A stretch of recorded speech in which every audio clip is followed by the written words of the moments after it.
Alright, so Kilgrave was a dick, but the guy knew how to dress. What can I say?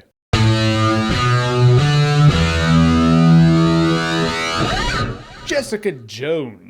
So Jessica Jones is the next Netflix original series brought to us by Marvel. It's in the vein of Daredevil. It's still part of the Marvel Cinematic Universe like Daredevil was. This one follows a private investigator named Jessica Jones, played by Kristen Ritter. You can tell she's a bit bitter and kind of has an axe to grind as you learn what has happened to her. You completely get it. Kristen Ritter did a great job playing the sarcastic, I don't give a shit Jessica Jones. Then when she finds out a man from her past named Kilgrave, played by David Tennant, I know Kilgrave's a pretty on-the-nose villainous name, they address that in the show, has come back to town. She feels obligated to stop him, not only stop him, but catch him to prove this other girl's innocence. That's really important because Kilgrave has the ability to make anyone do anything just by telling them to do it. This show surprised me in the best way possible because I knew nothing about Jessica Jones. The only thing I know about her is she's an NPC in Marvel Heroes. Other than that, I don't know much. In fact, everything I know about her comes from this show. But getting right into it, this show is not really a superhero show. You kind of say that about Daredevil, but in the end, it's still a guy who dresses up in a costume and goes out and tries to save his city. Jessica Jones is a tragedy. It's a very sad story.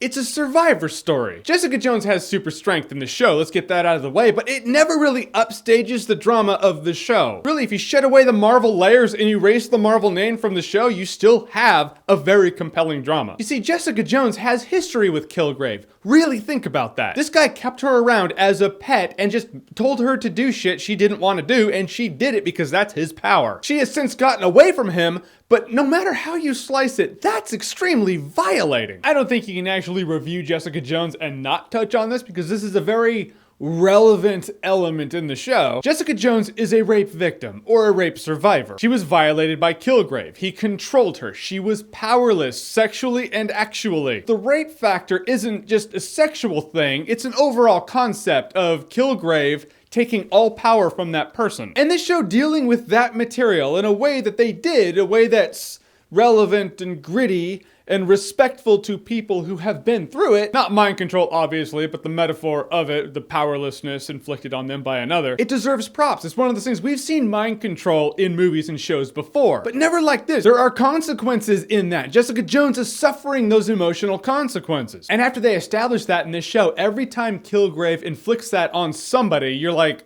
you know what he's doing now. You know what it feels like. You know that they're going to have to deal with that too. It's a layer you just don't expect when you're going into an adaptation of a Marvel comic book, but here it is. And the actions aside, I know I've just now talked up Kilgrave as being a piece of shit, but I am telling you, David Tennant's performance as Kilgrave makes him one of the most memorable villains you've seen in a while. This dude charms up every scene he's in, and when he's on screen, you never want that scene to end ever. And then he leaves and you're like, oh, bring back the next Kilgrave scene. He's menacing, he's scary, he's vile, he's charming. It's just, if you have a villain checklist, he really checks all of them. And the show so establishes how he's an asshole and he's ruined Jessica Jones's life that you hate the fact that you like it when he's on screen. There's this great scene, there's no spoilers in here. I want to talk about spoilers in Jessica Jones, but I just can't bring myself to it because you need to experience it. But I have to talk about this one scene. Vaguely speaking, this one person, I wish I had his superpower for this scene because this person actually is him. Like, I'm actually this, and this. And he's like, do you really believe that? And she was like, no. So why would you say something like that? Tell me the truth. It makes me feel important. And what would you want to do to someone who said that to you? I'd want to slap them. I was like, Kilgrave, I recognize you're a piece of shit, but I would give you a high five right now. But that's what a show like this should do. Just having a villain and making him a villain for villain's sake happens all the time. But when you can take your villain and make him a human being, that takes work, that takes talent. This show does that. Yeah, Luke Cage is in this show too, and they're having a Luke Cage spin-off show. He's getting his own show on Netflix. I thought Luke Cage was great. He was a great supporting character. He's ultimately a love interest for her in this one. And this introduces you to him in a way where you're interested enough to, you're like, yeah, I totally want to see you in your own show. Let's see you do stuff. You feel like he would probably be more of a hero than Jessica Jones. Jessica Jones, day in, day out, many times has been like, I'm not a hero. I'm just trying to do this one thing. The only real gripes I have about the show Jessica Jones is there's this one guy who enters the show